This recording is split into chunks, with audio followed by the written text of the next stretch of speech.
Hi, in this video, I'll be explaining how to write a paragraph. I'll discuss what is a paragraph, how is it organized, and we'll take a look together at a sample paragraph. What is a paragraph? A paragraph is basically a group of sentences that are all focused on one idea. So, for example, you might be focused on how to learn English or ways to find an apartment. So it's all focused on one idea. Paragraphs usually have important information to explain the idea. So for example, if you want to write a paragraph about how to find an apartment or the best way to find an apartment, you're going to give all that important information so a person knows how to find an apartment. You can see different information, facts, examples, details, maybe personal stories, like, for example, what was the story for how you found an apartment? A paragraph should be organized in a logical way so the reader fully understands your point. And the first line of a paragraph is usually indented half an inch. So it would look something like this. It's indented here half an inch.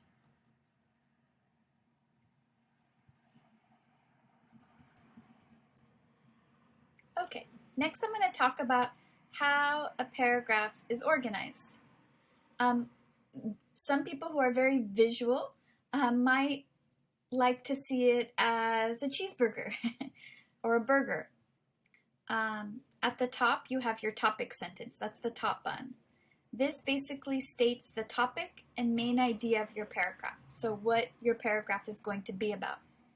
This sentence is very important because if the reader knows what it's about, they'll be able to understand your paragraph much more easily, okay? So this is very important. After that, you have the supporting details, the tomatoes, the lettuce, the meat, the pickles. You're going to give reasons to support your topic sentence. You might have main points, first, second, third, also evidence with details, examples, personal experience, facts, and maybe an explanation of how does this support, this evidence, relate to your topic sentences. And then finally at the bottom, you have your concluding sentence. That's the bottom bun. And that's really important because if you're trying to eat a cheeseburger without that bottom bun, it's going to be messy. So you want to close it out. Rephrase the main idea and make a final thought. Also, you can synthesize the main points. How do these ideas go together? Use transition words or other strategies to organize your ideas. Maybe you have a first point, first of all, or maybe you're giving an example, so you can begin the sentence with, for example, also, however. So we'll be working this semester on using transition words. Let's read an example of a simple paragraph. There are many benefits of living in Southern California. First and foremost, the weather is wonderful. We have sunshine all year round. It doesn't get too hot or too cold most of the year, so you always feel comfortable. You don't have to worry about extreme weather like snow, snowstorms, or heavy rain, so you can continue many of the same activities all year round. Second, it is in a very convenient location. You can travel to Mexico very easily because the border is very close. Many places are a short drive away. For most people, you can drive to a beach or the mountains in about 30 minutes. Finally, living in Southern California is beneficial for work. There are many industries and lots of opportunities for jobs. For example, San Diego is a popular tourist destination, so you can find a job in hospitality, hotels, restaurants, tourist activities, etc. There are also many jobs in agriculture, restaurants, cafes, stores, technology, real estate, the military, and more. Overall, Southern California is a great place to enjoy a comfortable life and make a living. I encourage people to come explore this beautiful place. So this is a simple paragraph. In the beginning, we have our top bun, our topic sentence. So we know the main idea.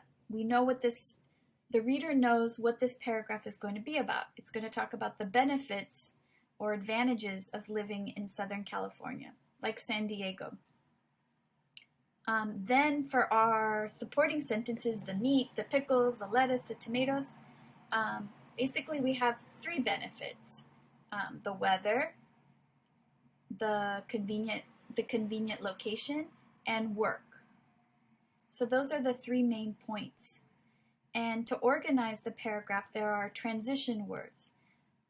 First and foremost, second, finally, for example, also, overall.